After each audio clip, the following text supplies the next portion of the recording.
up, Swoldier Nation? This is Steve Cook coming to you from my Friday vlog. What's up, everyone? It is, look at that, Monday, December 31st. Probably can't really tell that it says the 31st, but it's 12 o'clock in the morning.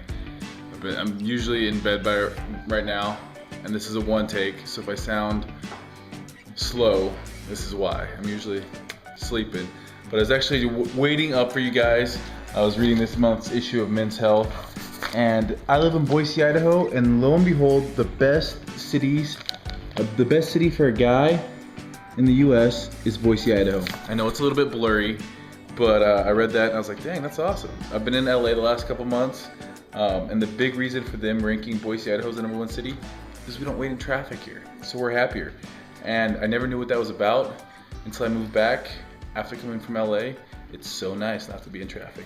Then I was turning the page, see this guy? I don't even know him. He's a dork. I don't even know him. But what we're doing right now to ring in the new year, it's 2013, so we have 2,013 push-ups to do in the next 24 hours. So I'm gonna get it going right now. Come into the living room, and we're gonna do the first 100 before I go to bed tonight. So I'm gonna set you right there. We're going to work.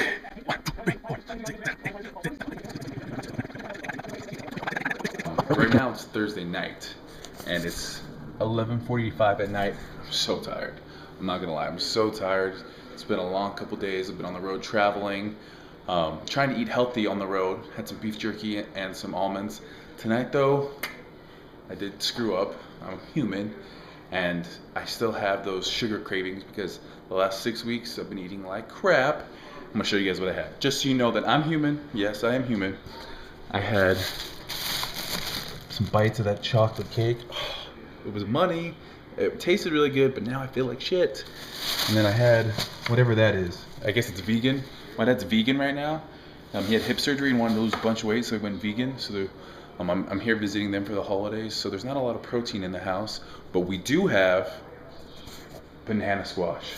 Look how big these things are. You know, they say everything's big in Texas. No, everything's big in Idaho. I'm telling you what, it is freezing. These came out of their garden just before it froze, and I don't know how to eat these things. I have no clue. I've never eaten banana squash. I don't know how you're supposed to eat them or cook them. I messed with your guys' heads the other day and said they were sweet potatoes. They're not. They're banana squash, but they're freaking ginormous. I did my back workout today, and I was supposed to do biceps too, but I just was tired. It's late now, the gym's closed, so I figured, you know, I could do sometimes, you know, you gotta just make do with what you have. So I've been doing my drop sets, and one of these things weighs about 35 pounds, but they're huge. I don't think they'd be very good to eat, but are they? Yes, I'm told they're good to eat. So we're gonna have to try maybe a recipe with some banana squash. I don't even know how to prepare them. Can you just stick one of these in the oven? Yes. And somehow I'm gonna eat them. I'm gonna eat them somehow. I don't know how to cook them, but they look healthy. They don't look very good, but I'm gonna eat them. Which kind of brings me up to my next point. You know, when you eat things like the junk over there, the comfort food, you know, while you're doing it, it feels so good. You know, it feels like sex. Not that I know what that feels like. No, I was married, I know. But you know, these endorphins go off in your head, and while you're eating it, it feels good, and you become addicted to them because we as humans like that feeling. But the key is just to cut sugary and the comfort food out for about 2 weeks, and you start getting used to it. Your body stops craving it. So, you know, for the next couple weeks, it's gonna be hard. You're probably gonna screw up. You know, get back in the saddle, keep going. You don't fail until you quit. Or, you know, I told you I had a piece of that tonight. I feel awful right now. I feel guilty, but guess what? When I wake up tomorrow morning, it's a new day. I'm gonna be right back on. I'm gonna be excited. And if you can just have more good days than bad days, you're gonna be ahead in life.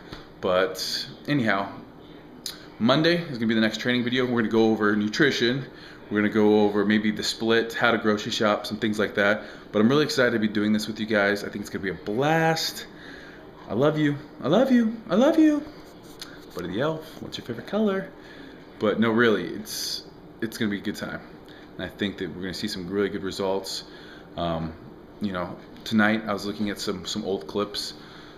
I'm actually gonna show you guys at the end of this my ab training video that I did at the Mecca. Steve Cook here, big man on campus.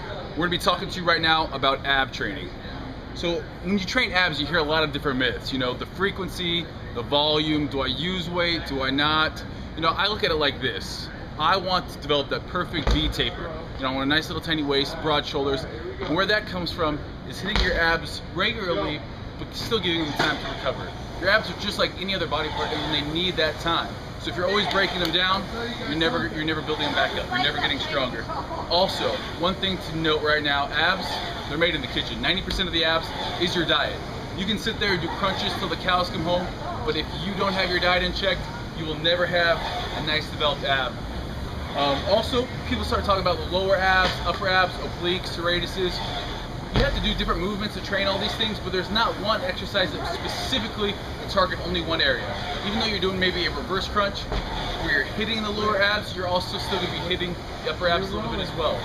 So now that you know the diet is the most important thing, we're going to start talking about the ab exercises that I do to spot shape. We're not going to spot reduce. We're not going to be reducing abdominal fat by doing abs. We're going to be shaping the abdominals.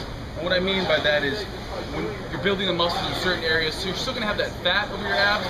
By doing the exercises, you're going to be shaping them, so when you do reduce that body fat, you're going to have a nice tight abs.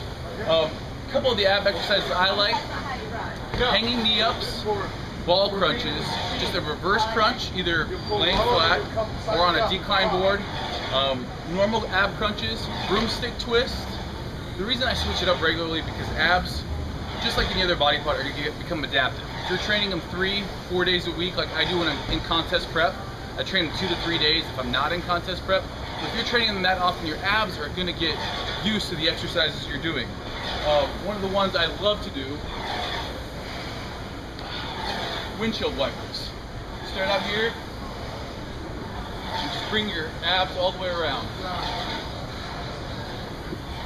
I usually do about 10 of those, and then I follow them up with just your basic ab crunch, reverse knee ups. And you always notice, I squeeze out all the air at the top. I usually go straight from there to a ball exercise or just a laying crunch. Nice, a slow movement where I'm just bringing my abs and pelvic and just shortening the angle there. Crunching them in, and then I usually add a broomstick twist in there. And then again, the next time I do abs, I'm gonna switch it up. But I never use weight with my abs because I want a nice, tight waist. I want that waist to be very small, so you'll never see me doing side bends. You never see me touching weights because I want it all to be about that aesthetic. Steve Cook, big man on campus, signing out. You know, I was shredded right before a contest. I was looking back and I was like, man, if I did that, I can do it again. And I know in my heart and I know in my mind, I'm willing to get back there. What I'm gonna do this time is do it a little bit more healthy. Last time, you know, I kind of cut off all relationship ties and just lived, breathed, eat in the gym. And you know, that's one way of doing it, but you know, I wasn't balanced. So you gotta be balanced in life, else it comes back and bites you in the ass at the end. So I'm gonna be doing it with you guys. We're gonna be one big happy family, Swoldier Nation. But anyhow, I'm going to bed, can do a little reading, and then off to get some Z's. Night.